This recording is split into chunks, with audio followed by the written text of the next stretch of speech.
del maestro Emanuel Lasker contra José Raúl Capablanca en la finalización de un torneo, ¿ya? Donde Capablanca llevaba la ventaja y le servía mucho el, la tabla, el hacer el medio punto. Entonces, Lasker planteó un esquema bastante desagradable para jugar una partida larga. Generalmente, el jugador que enfrenta una partida que define torneos debe jugar una partida que sea una lucha prolongada más que decidirse por hacer un ataque directo que podría resultar o no. ¿No? La idea es que la partida sea una lucha tensa, una partida de desgaste, y decantar por esa opción puede ser mejor porque el jugador que desea las tablas se ve involucrado en una toma de decisiones difíciles durante un periodo largo, lo que aumenta las posibilidades de que flaquee, ¿ya? Entonces que la tensión lo termine por comer. Entonces, bueno, aquí se produce esta apertura del Ruy López, donde Lasker elige la variante del cambio, ¿ya? Esta variante del cambio ya hemos visto que un poquitito la proyección que tiene es tratar de jugar contra esta mala estructura en el flanco dama. Eventualmente un final de peones estaría ganado por la teoría del peón alejado, donde estos cuatro peones, después de que se intercambie el peón de D4 por el peón de E, pueden ganarle a estos tres, y el final los reyes, ¿no es cierto? Este rey entraría al flanco de dama comiendo los peones de este sector, regalando un peón alejado en el otro extremo del tablero.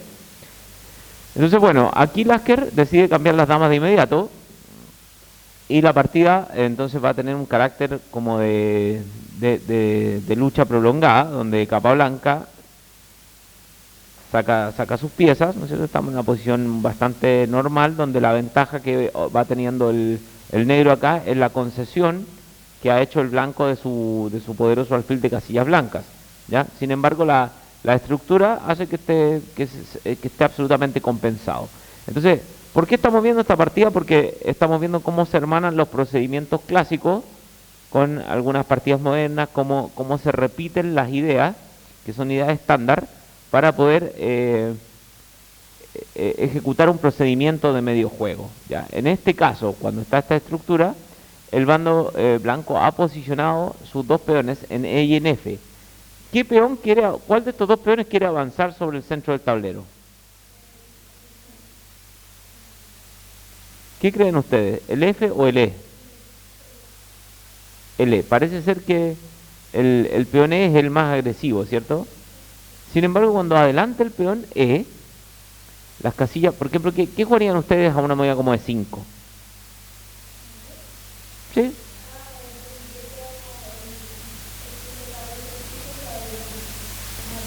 Claro, hay posibilidades de que una pieza pueda entrar en estas casillas, ¿cierto? También que el alfil se acomode sobre C5. Entonces, a lo que se juega habitualmente acá es a restringir el alfil de casillas blancas. Entonces se adelanta el peón F. Es complicado de entender, ¿ya? Pero acá, en algún momento del juego, después de que hay algunos procedimientos técnicos, por ejemplo, dice que si es 5 dudosa, le hace alfil C5 y alfil E3, caballo de 5, y la posición para el negro es bastante buena ahí, porque se desmontan los peones acá y tengo una muy bonita estructura. Ahora tengo una pareja de alfiles que me podría permitir, ¿no es cierto?, incluso hasta ganar esa partida.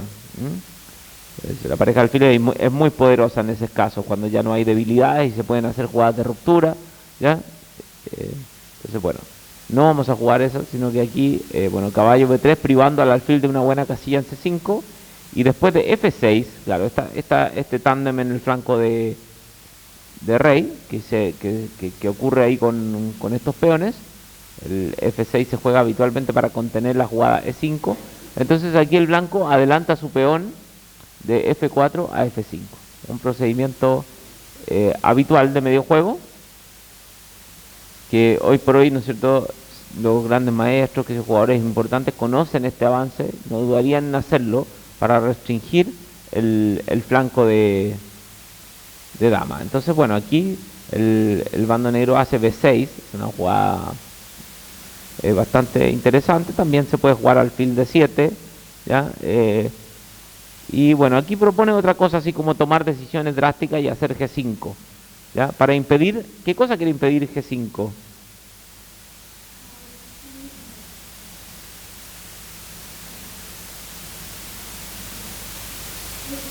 Alfil F4, claro, quiere impedir alfil F4. Porque en realidad cuando le jugó B6, entonces hizo alfil F4 el, el maestro Lasker. Y aquí Capablanca desarrolló su alfil por B7, ¿no? Entonces, claro, eventualmente parece ser mejor tomar en F4 y tratar de conquistar la, la casilla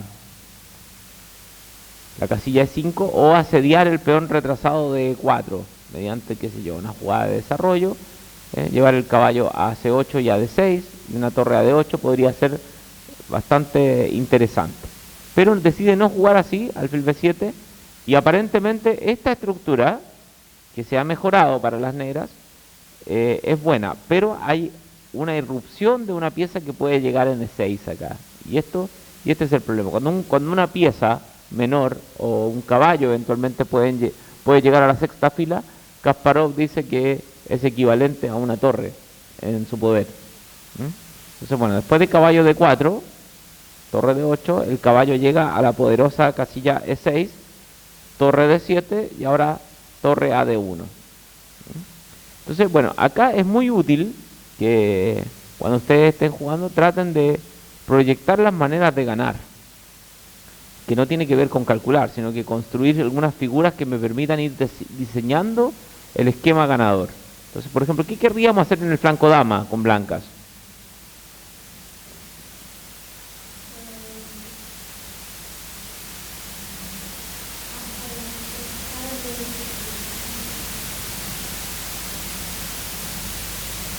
Por ejemplo, esto puede ser viable, que yo adelante mis peones en el flanco de rey. ¿Les parece afortunado? Que el rey, por ejemplo, empaste en una casilla importante como G2, G3 y F4. ¿Mm? Y en el flanco de dama, por ejemplo, podríamos jugar, dependiendo de lo que pase con estos peones, una jugada como B4 y A4 para soltar algunas casillas, ¿no? Y por ahí la columna D puede ser gravitante o abrir alguna columna en el flanco de dama y en el flanco rey, cosa de operar con las torres en ambos lados, ¿ya? Que una torre entre por H y la otra por A, por ejemplo, sería bastante oportuno. Se llama al principio las dos debilidades, atacar en ambos flancos. Torre F2, esas son movidas preparatorias, son voltejeos. La torre puede doblar torres en H, pero también puede cumplir la función de, perdón, doblar torres en D, y también puede cumplir la función de pasar a la columna H. Entonces, B5. Ahora, contra esta estructura, ¿cómo podría provocar la apertura de la columna en el flanco de dama? Pensemos en procedimientos posicionales, en brechas. ¿Dónde está la ruptura que me permitiría abrir una columna para entrar aquí en A7 o algo así, ¿no?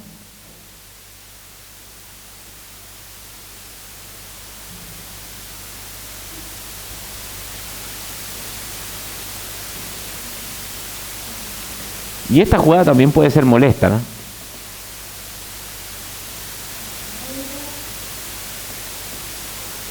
Para activar las piezas, para que este alfil brille ahí contra este peón, ¿no? Y el caballo podría venir eventualmente con contrajuegos sobre C4. Aquí Lasker jugó primero esta movida para amarrar la pieza y después juega hasta B4. B4 para contener la posición de los contrajuegos negros. Entonces, bueno, aquí juega A3. No hay apuro. Cuando alguien tiene ventaja, no tiene por qué apurar el procedimiento técnico y el rey entra en la escena. Capablanca ha estado esperando todo el tiempo porque no quiere comprometer su posición. ¿Qué podría hacer el negro en este caso? Podría intentar sacrificar la calidad en E6. Ya F por E6, torre por, ¿no es cierto? Y esta posición es resistible. Cuando se puede entregar la calidad por un peón, y ustedes vean que las torres no tienen acceso, por ejemplo, a columnas, o que es difícil que la torre acceda a una columna, entonces eventualmente sí se puede sacrificar una calidad. ¿Ya? O sea, ahora, al contrario, si ustedes estuvieran con las dos torres, busquen cómo abrir en algún lugar del tablero una columna para que la torre pueda tener una irrupción y aprovechar esa ventaja. Pero Capablanca nunca se decidió en la partida a jugar torre por E6 porque quería tabla y no quería arriesgar. ¿Ya? Entonces jugó torre A7 pensando que abrir la columna A le iba a generar algún tipo de contrajuego. Y fue desafortunado esto porque Lasker de a poco fue progresando aún más y esta columna que ha abierto el bando negro en realidad le va a jugar más en contra que a favor. Vamos a ver cómo pasó esto. Claro, dice que por ejemplo torre A3 y jugar el plan caballo B6, caballo C4 puede ser más oportuno. Pero cuando ya llegamos a esta posición, torre 7, y todavía no sabe si va a sacrificar o no la calidad, si va a llegar tarde a eso o no, siempre está jugando especulativamente, entonces ya la posición blanca suma demasiadas ventajas. Agarró espacio, el rey progresó en el centro del tablero, sumado que este caballo es una tremenda pieza, y ahora, después de G6, el blanco va a aprovechar la irrupción de la torre por la columna G. Si se llega a abrir esa columna. Entonces juega G5. Cierra la columna G. ¿Qué columna se va a abrir ahora? La H. Y vamos a entrar por ahí. Entonces ahora, bueno, el caballo busca un punto fuerte. Ese punto fuerte siempre estuvo. Al hacer B4 hice esta concesión. Pero el caballo en C4 se ve bonito, pero no hace mucho. Entonces aquí jugó torre H3. Y estamos entrando por la séptima fila, ¿no? Y el peón de D6 está cayendo.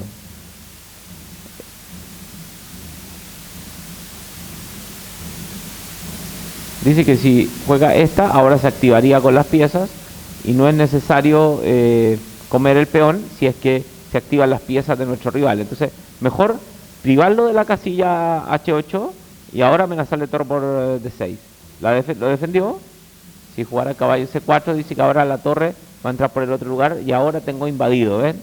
Se fijan que es bastante difícil contrarrestar este efecto. Entonces torre D7 y ahora rey G3 y rey E8.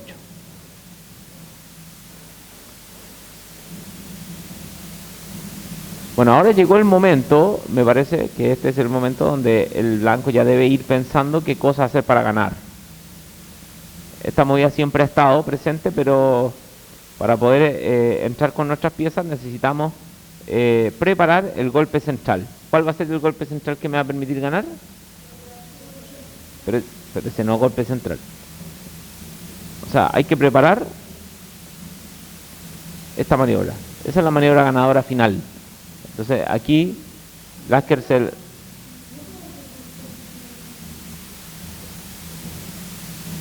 si torre H8 está, pero mira, si yo le sumo la presencia del caballo, el caballo aquí está entrando por todas las casillas. Mira, por F6, está dando el doble, está entrando por C5. Este alfil parece un peón. Entonces ahora que después de caballo D5, caballo C5 se ubica ahí. Alfil C8 y ahora después de caballo por... ya entraron todas las torres. Y ahora tengo todas las columnas del mundo para poder entrar. ¿Se fijan? Entonces no tengo cómo zafarme de este asunto. Capablanca aquí, bueno, jugó muy indeciso y quedó esta partida modelo de cómo se debe avanzar el peón F. Lo único que me interesa más bien de esta partida, que no la vimos muy en detalle, es que ustedes se hayan familiarizado con el procedimiento avance peón F. Por ejemplo, vamos a ver ahora una partida de Capablanca que juega con George Thomas, que también es una partida famosa que combina, ¿no es cierto?, operaciones de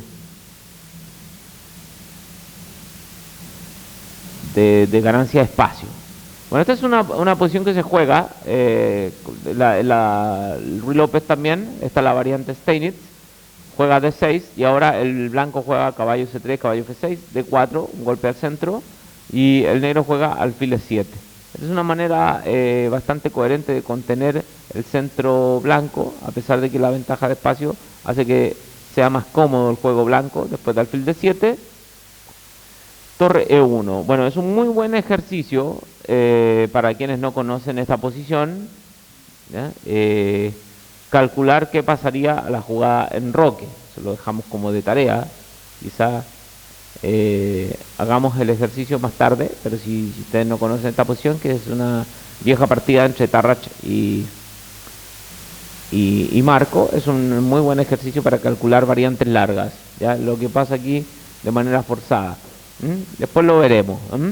Entonces, pero acá no se enroca, sino que define la captura central, caballo por D4, caballo por D4, E por D4, dama por D4. Es sabido que estratégicamente es conveniente para el bando que tiene desventaja de espacio, ¿hacer qué cosa? Cambiar piezas menores. 2. O sea, tengo una casa más pequeña, ¿no es cierto? Entonces, no puedo tener muchos habitantes, mejor la despejo de piezas. Entonces, alfil por B5, caballo por, y ahora solamente me quedan 2 piezas menores por lado. Esta posición se va transformando a poco en una posición que recibe el nombre de posición sencilla. Después de alfil G5, caballo D7, reduce toda la cantidad de piezas y quedamos con un caballo por lado. Lo que les voy a pedir ahora es que pensemos un poco qué debe hacer el blanco como plana en este caso. ¿Qué se le ocurriría a ustedes?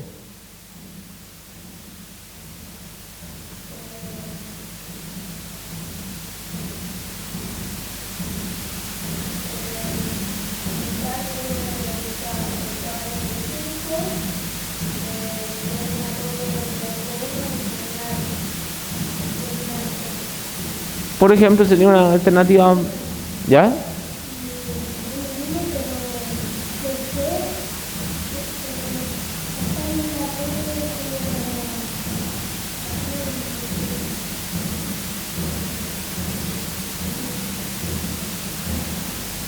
Interesante, mira, vamos a hacer algún razonamiento encadenado con este procedimiento.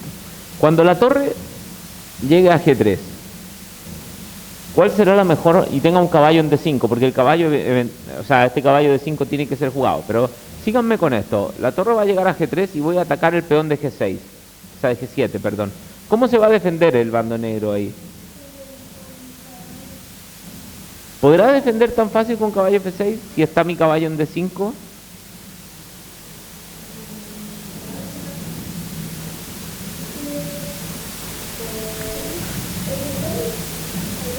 Quizá F6 es la que me tenga que hacer, ¿no? Entonces, en el momento en que juegue F6, porque G6, convengamos que debilita demasiado en el flanco de rey, ¿cierto? Va a dejar demasiadas casillas débiles. Entonces, si paso la torre de 3 y a G3 y ataco el peón de G7 y me hace G6, entonces, claro, podría tener motivos combinatorios de ataque, ¿no es cierto? Quizá probablemente sumar el peón de H al ataque con H4, H5. Pero si me juega F6, que es la que estaban diciendo acá, entonces, ¿qué es lo que tendré que hacer? Ya vimos la partida de Lasker recién, cuando el peón estaba en F6. ¿Qué hago con mis peones del flanco de rey? ¿Qué casilla queda debilitada con F6?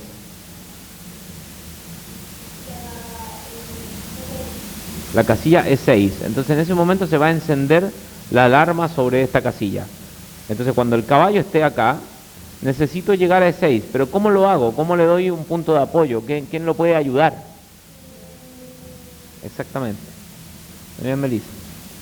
El peón avanza hasta F5. Y el caballo que está en D5 podría hacer esta maniobra y sentarse en la casilla E6. Por lo tanto, si llego a esa posición estaré bastante mejor. Entonces, ya he razonado de manera encadenada. Entonces, si yo tuviera que pensar ahora defensivamente, el caballo de D7, ¿dónde se encontraría mejor? ¿Custodiando E6 desde C5 o en la casilla E5, por ejemplo? ¿Qué creen ustedes?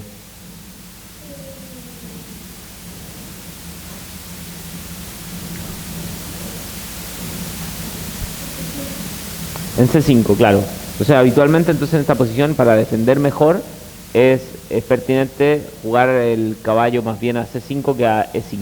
¿Ya? Entonces, bueno, el caballo aquí brinca a D5 y ahora dama D8. O sea, pasamos la torre por E3 y estamos haciendo nuestro plan. Miren lo que va a ocurrir acá. Por eso es importante proyectar. Todo empieza a ocurrir tal y cual lo hemos predicho. F6. F4. El caballo se va y ahora la dama se mantiene sobre esa diagonal, ¿ya? Por acá hay algunos elementos tácticos que tengo que cuidar porque siempre el bando negro está con el peón de F6 un poco expuesto, ¿cierto? Si la dama se mueve a D7, pierdo el peón, caballo por F6, torre por F6, dama por F6. Tengo temas tácticos contra el rey. Entonces, bueno, acá juega torre F7. Esto también como procedimiento defensivo es bastante útil, que la torre se ubique por la segunda fila y defienda el enroque. Es un recurso también defensivo cuando estoy tratando de incluir alguna maniobra. Y ahora el peón ha llegado hasta F5. ¿Se fijan? Que si no he visto partidas modelo, es muy difícil que se me ocurra llegar con el peón hasta acá. O puedo pensar que estoy debilitando, con torre F7, que estoy debilitando con F5 la casilla central E5. No piensen eso, porque la estoy debilitando, pero estoy consiguiendo una casilla más fuerte, que es E6. Entonces la casilla E6 vale mucho más que la casilla E5. Y eso es todo lo que me tiene que importar. Entonces dama F8, fíjense lo que va haciendo Capablanca. Combinamos la acción en ambos flancos. Lo mismo que le pasó a él en contra, ahora lo está aplicando, ¿ves? Ahora tengo un ataque al rey, tengo un ataque sobre el otro flanco y voy mezclando estos dos factores. Entonces el caballo ahora pasa por F4 y no solamente se han generado temas con el caballo en E6, sino que además se ha generado un tema de ataque de mate. Por ejemplo, si el caballo hubiese estado custodiando en C5 más que en E5, ya porque va a llegar a la casilla central E5, entonces el ataque de mate cobra más fuerza, porque el caballo está más lejos del rey y cosas por el estilo. Por ejemplo, aquí tengo que estar mirando algunas cositas, ¿no? Caballo F4. No quiero comer el peón de B7. ¿Por qué no es bueno comer el peón de B7?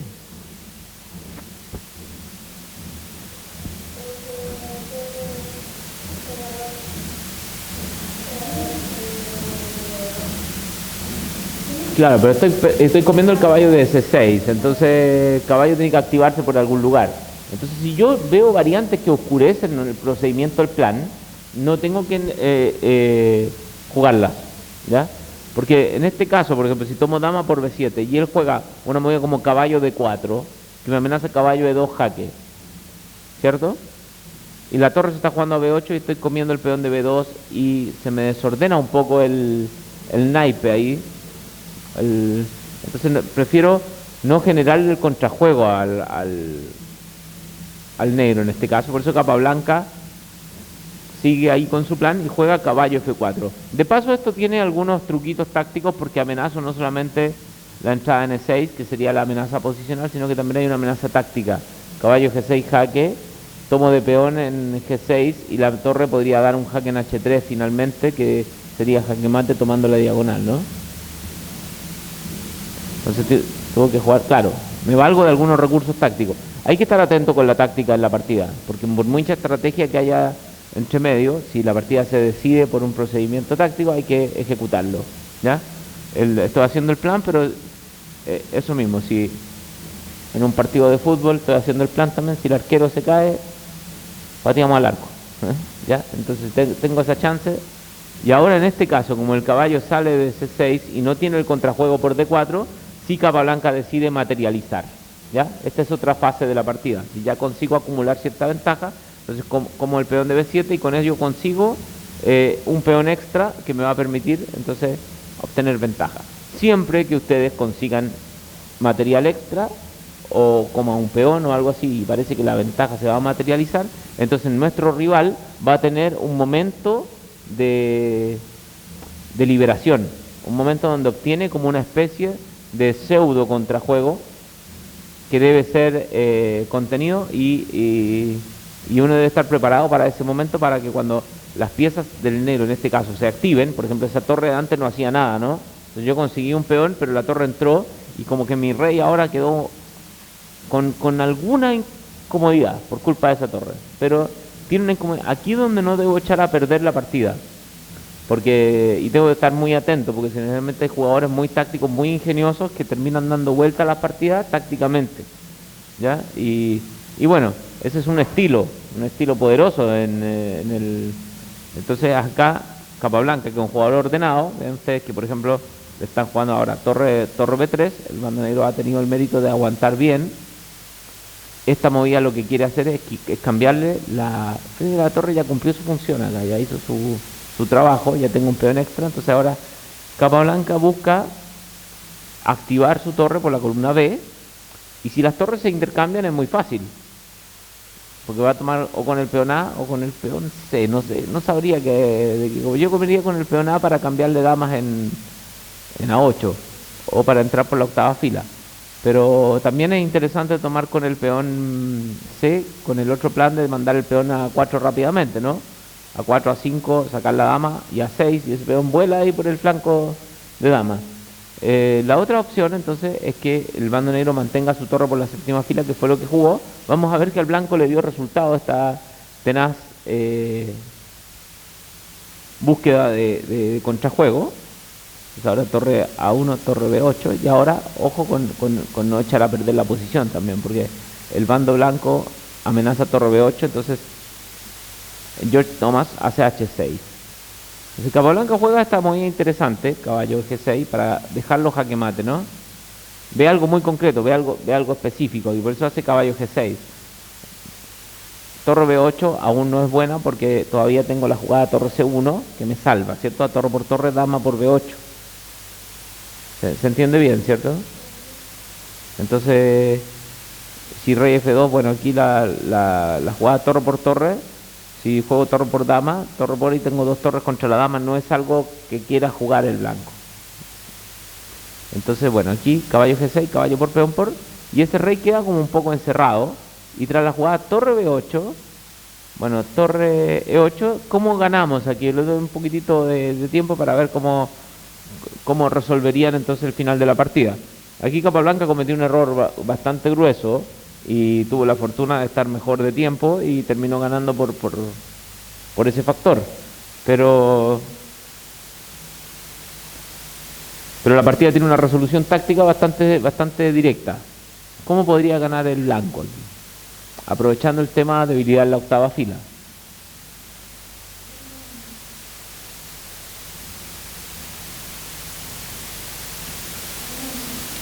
Dama A8, te pasó lo mismo que a Capablanca.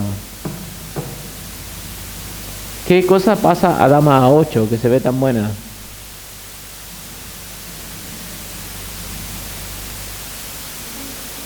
Se ve tan buena, claro, porque aquí en los libros torre C1 jaque, sí puede ser, pero hay una mejor.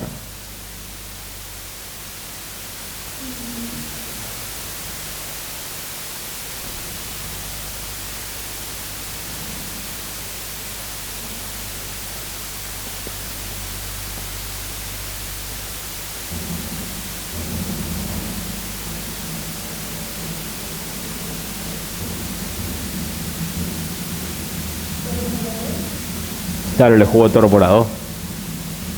Dama A8 y toro por A2, y que llegó a saltar de la silla ahí el pobre Capablanca, que estaba ganando la partida fácil. Y ahora sí, claro, si juego torre por dama, y tengo peón de menos. Entonces, ¿cómo gano? A ver, encontrémosla.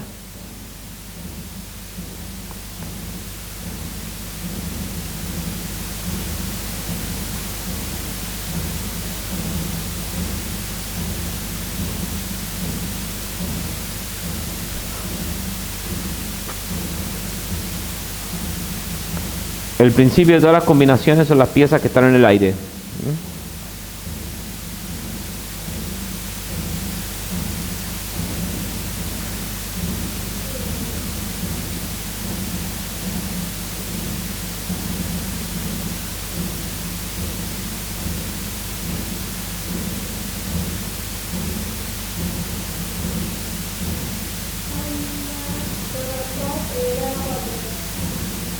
Dama A4 al tiro. Ya toro por torre.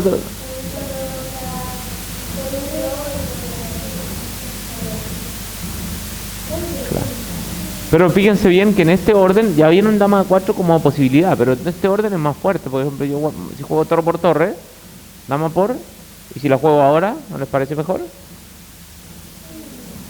Amenaza la torre y la... Ah, ¿ven? Bueno, esto hubiera coronado la partida como una partida fantástica. La partida terminó así, dama A8 y torre por, y Capablanca tuvo que hacer eso, y aquí cobró flecha. Capablanca, sí, estaba estaba mejor de tiempo, pero esta posición ya no es buena para la blanca, ¿no? Este peón está extra y el bando negro va a poder defenderse. Bueno, en este caso se repite el mismo procedimiento, a pesar de que la partida de Capablanca no culmina tan bien, es la misma idea de instalar el peón en F5 para alojar una pieza en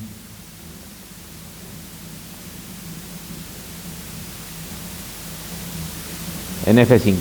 Bueno, ahora ustedes vamos a ver la partida de Fischer con un Seeker, que también es un Ruy López con la... No, esto no, perdón, me disculpan. Vamos a ver la partida de Fischer con un Seeker, pero la otra partida de Fischer con un Seeker, ¿no?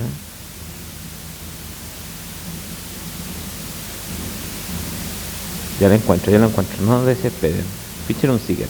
Ya, entonces fíjense bien en esto. Caballo F3, caballo C6, alfil B5, A6, alfil por caballo, peón por, y vamos provocando la misma figura, ¿no? Este F6 se juega con frecuencia, después de D4.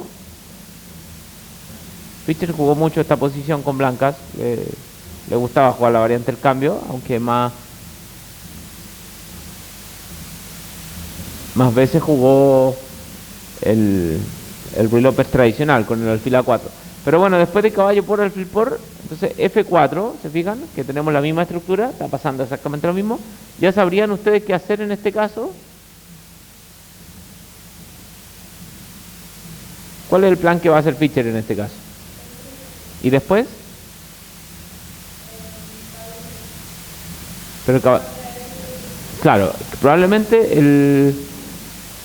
el alfil tendría que estar por B7 para jugar en este caso. Ahora tengo la casilla de 6 fuerte, pero en este caso vamos a hacer lo mismo que hizo Lasker contra Capablanca. Vamos a poner el alfil en F4 y lo vamos a intercambiar. ¿Se acuerdan que la partida de Lasker cambiaba alfil por y quedaban en esta posición? Y podemos golpear el peón de D6.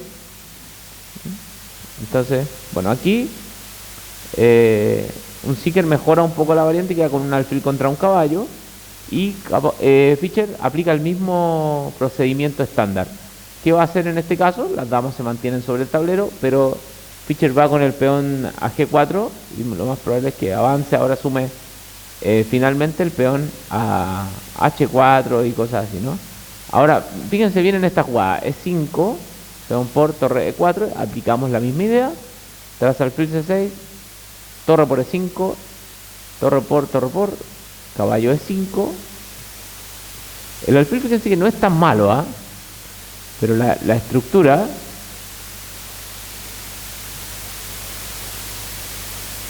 me va a pasar la cuenta. El peón de C7 y de C5. Dama F6, amenaza dama por H4. Aquí Fischer calcula algo calcula muy bien nomás. No hay nada que hacer. Torre 2, dama por H4, caballo G6. Y hago el doble, ¿no? La amenaza doble. Entonces aquí se va el alfil. Dama C4 jaque, este rey queda acorralado. ¿Se fijan? En el fondo, cuando se cambian damas en este final, estos peones no van a dejar que este rey entre al juego. Y este rey puede hacer de las suyas mientras tanto, acá, y entra por este lado y termina por ganar. Entonces, ese es el proyecto, caballo G6. Torre por, dama por, el flanco de rey está bajo control, pero es importante cambiar damas en esta posición, porque si no la cambio damas, el rey corre peligro. Entonces cambiamos dama por E7, caballo por, y aquí estamos en un diagrama donde van a tener que trabajar duro. Porque acá el tema es que, como podemos ver, el caballo en E7 no deja salir al rey negro. No puede salir nunca. Entonces, mi rey va a ganar solo. Yo bajo rey F2, rey E3, rey E4, rey E5. Entonces voy a meter el rey y ahí llegan 4 peones a la carga. O sea, el rey vale por 4 peones en un final. Y eso debiera ganarse. Entonces aquí un Seeker juega G5. Y vamos a calcular qué pasa a la jugada G5. La idea es que ustedes calculen la variante precisa, ¿ya? También vamos a hacer el ejercicio en casa. Este es un cálculo muy bonito, a mí me gusta mucho este ejercicio. Entonces, bueno, aquí vamos a detener un poquitito la grabación y después la comprobamos.